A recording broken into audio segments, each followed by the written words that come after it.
Salam edildiler. Hemmäňizi YouTube kanalynda hoş gördük. Bu men barmak basıp Hatay diline öğreten Sarhan. Videomuzun bu edeki sanına biz Hatay dili başlanış kursu ýa-da HSK bara deýişli bolan täze 10 sany sözler hakda öwreniriz.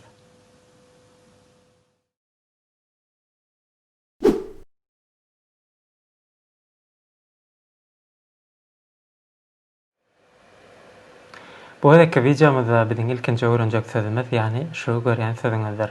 Ol şeýle bolýar. My izimden aýtalan my bu işlik ýani satyn almak diýmegi aňladýanlar. Gelin bu sözü bilen sözlem düzelim hem de onun terjimesine seredip geçelim. İlkinci sözleme koyas. 这是我昨天买的手机。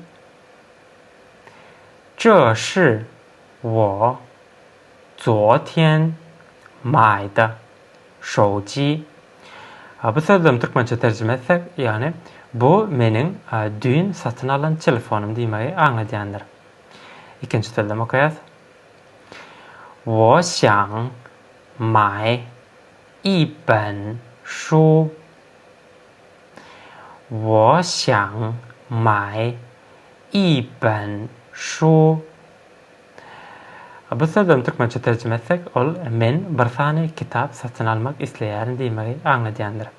Eger de şu ýerde sergen bolsaňyz, şu görýän hieroglifimiz, ýagny ol aslynda i diýip okalmaly, emma men bu ýerde bolsa ony 4-nji tonna okudum. Ýagny i ben diýip men şu hieroglifi 4-nji tonna okudum. Bunu näme üçin 4-nji tonna okudum? Ýagny öňem aýtjam i diýip okalýan hieroglifiň soňundan 1-nji, 2-nji, 3-nji tonnaky hieroglifler gelse, onun tonu 4-nji tona üýtgendir. Bu arada men geçenki videolaryň birine aýtyp geçipdim. My diýip okalýan hieroglifiň, ýani satyn almak diýen işlegiň hieroglifiniň ýazylyşynyň ýygyderligi, ýani şu şekilde oňa ünserip serediň. İkinji öwrenjek sözümüz ol mao diýip okalýan reýinden aýtalan mao. Bu at, yani pişik diýme aňladýar. Gelin bu sözü ulanyp sözlemleri düzeleň hem de olary türkmençe terjime edelim. İlkinji sözlem. 这是我的猫。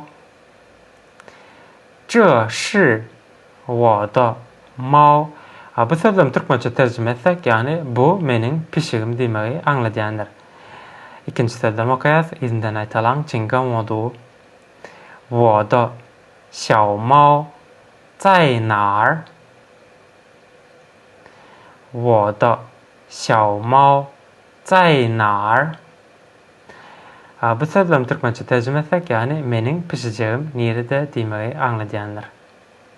Mao diýip okalýan hieroglifiň ýazylyşy şu ýerde ýerleşdirilendir, olara ünser serediň. Bu görýän sözüňiz bolsa, 没有 diýip okalýandyr. İzinden aýtalan 没有. Yani bu işlik, yani yok ýa-da yok bolmak diýmegi aňladýandyr. Egerde diňe şu hieroglifiň özü gelen bolsa, yani yo diýip okalýan hieroglifiň özü gelen bolsa, ol bar diýme aňladýar. Egerde onuň öňünden ýoklugy aňladýan mei gelse, ol yok diýmegi aňladýandyr. Bu söz sözlemde işlik bolup gelýär. Gelin olary sözlem içinde nähil olanýanyna seredip geçelim hem de olary türkmençe terjime edelim. 桌子上没有书。桌子上没有书. Bu sözlem türkmençe terjime etsek, yani stoluň üstünde kitap yok diýmegi aňladýar.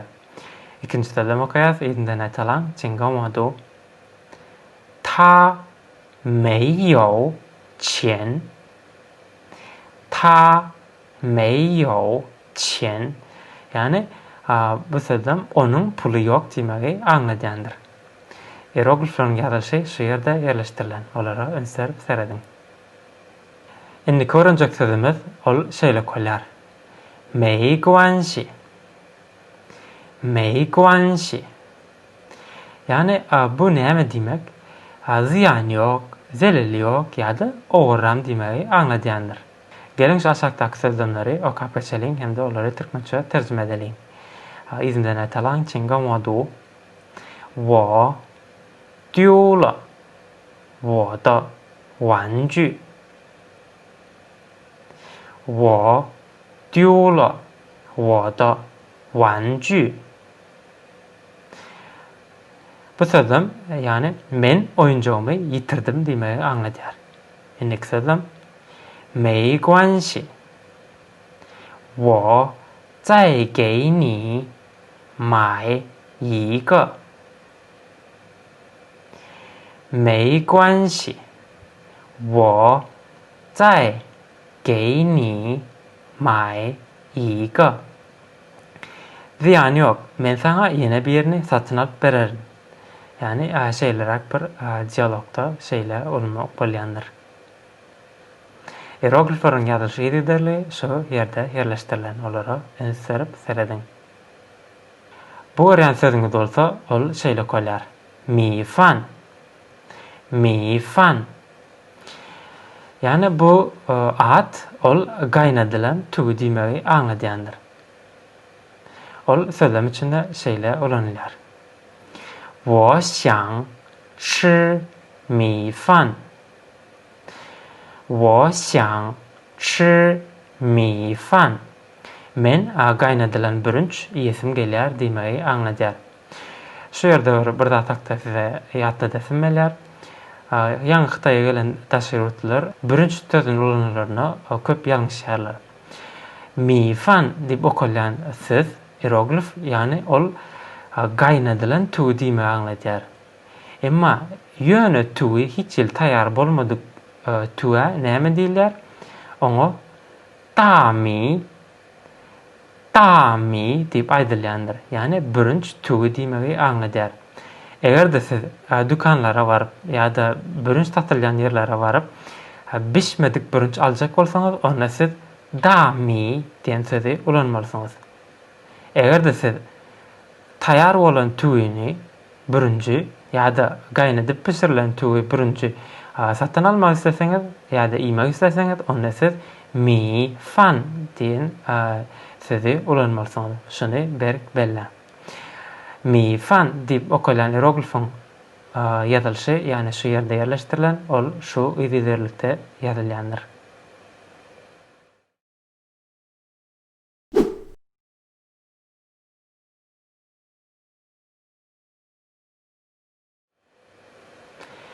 Bu görýän sözüňiz 明天 diýip okulýar ýerinden aýtalan çinga modu. 明天 明天. Yani ol ertir diýmegi aňladýandyr. Gelin sözlem içinde ol nähil olanlar oňa serep geçelim. Ýerinden aýtalan çinga modu. 明天星期六你去学校吗？明天星期六你去学校吗？ Ertir şenbe sen mektebe gidýärsiňmi diýen manyny aňladýar. Indiki sözlem 明天是9月1号星期三。明天是9月1号星期三. Yani ertir sentyabr aýynyň 1-i çarşembe diýmegi aňladýandyr. Hieroglifyň ýazyşy ýerlerine öňsürip serediň. Bu görýän sözüňiz ol 名字 diýip okulýandyr. Eger öňsüren bolsaňyz, şu bogynyň üstünde hiç ýeli ton belgisi ýokdur. Sebäbi edilşi sözde şu hieroglif, yani goşak tonlar gelýär. Goşakdan okulana bolsa, yani goşak kende jansyz ýaly okulýandyr. Ine ol şeýle. 名字. Bu hieroglif, bu söz näme diýmegi aňladýar? Yani at diýmegi aňladýar. Yani dakylýan at. Gelin sözlemleri birden okalyň hemde olaryň terjimesine seredip geçelim. Birinji sözlem: 我不知道他的名字。我不知道他的名字. Bu sözlem türkmence tercüme etsek yani men onun adyny bilenmok. İkinci sözlem: 你叫什么名字？你叫什么名字? Bu sözlem türkmence tercüme etsek yani senin adın näme ýa-da senin adın kim diýip terjime etmek bolar. Şu ýerde sizden bir zat takda soramak isleýän, yani türkmen diline senin adın näme ýa-da senin adın kim diýip haýçylaryň haýsysy has ýörgünli ulanýar. Eger-de bilen bolsaňyz aşakda tesirlerde ýazyp geçmegi unutmaň. 名字 diýip okalan hieroglifyň ýazylyş edilerli, ýani şu ýerde ýerleşdirilenler. Oňa ünsürip dikkat edip serediň. Indi görünjek sözümüz ol görkezme çalışma, yani ol şeýle okalýar. Nar, nar, nar. Ol görkezme çalışma, yani nire diýmegi aňladýar. Ol sözlemde şeýle ulanýar. 你去哪儿？你去哪儿？ sen nire barýarsyň? Indiki sözlem: 你在哪儿工作？你在哪儿工作? Bu sözlem türkmence terjime etsek yani sen nirede işleýärsiň diýen manyny aňladýandyr. Hieroglifyň ýazylyş edilerine ünsürip serediň. Bu gören hieroglifyň bolsa ol na, na diýip okalýandyr. Ol görkezme çalışma, yani türkmence terjime etsek şol ýa-da hol diýen manyny aňladýandyr. Yani uzakda ýerleşen bir adamy ýa-da bir zada diýişli. Meselen sözlemde ol şeýle ulanýar. 那个娃娃多少钱？那个娃娃多少钱? Bu sözlem türkmence terjime etsek yani hol gurjak näçeden ýa-da hol gurjak näçe manatdan ýa-da hol gurjak näçe pula deň diýen manylary aňladýandyr. Hieroglifyň ýazylyşy şu şekilledir. Bu öwrenen hieroglifimiz, yani geçenki öwrenen hieroglifimize çala meňzeýändir. Şoň üçin olaryň arasyndaky tapawudy ünsürip serediň. Bugünkü öwrenjek iň soňky sözümüz ol n. N diýip okalýar. Yani ol gowşak ton, onuň üstünde ton belgisi ýok. Ol gowşak ýa-da jansyz ýaly diýip okalmalydyr. Yani n diýip okalýar. N ol kömekçi sözi, ad ýa-da çalışmanyň izinden gelip sonra sözlemini emele getirýär. We geçenki sözlemde agzalan zady soramak üçin ulanýar. Köplenç ulanýan sözlem strukturasy şeýle. Yani ol şu ýerde ýerleşdirilendir. İlki bir zat hakda aýtýan, ondan soň sonra berjek bolsaň, yani asen babatda nähili diýen manylary aňlatyp gelýär. Sözlem içinde ol şeýle ulanýar. Şu düzülen sözlem şu struktura eýerlep düzülendir. 我是土库曼人，你呢？我是土库曼人，你呢? Yani men Türkmen. Asen ýa-da asen babatda nähili ýa-da asen nireli diýen manyny aňladýandyr. Şu düzülen sözlem, yani şu sözlem şu guruluşuna eýerip düzülendir. Bundan daşary n diýip okalan hieroglifyň başga da ulanýan ýerleri bar, hemde kän. Ýöne eçeski birde diňe şu ulanýş barada öwredilip geçilýär. Şoň üçin häzirlikçe şuny bilmek, şuny öwrenmek size ýeterlik kadýan.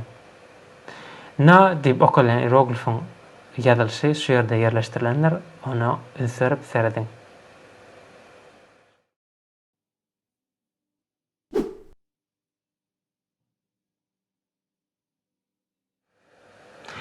Bugünkü videomyzyň esas mazmuny şulardan ibaret.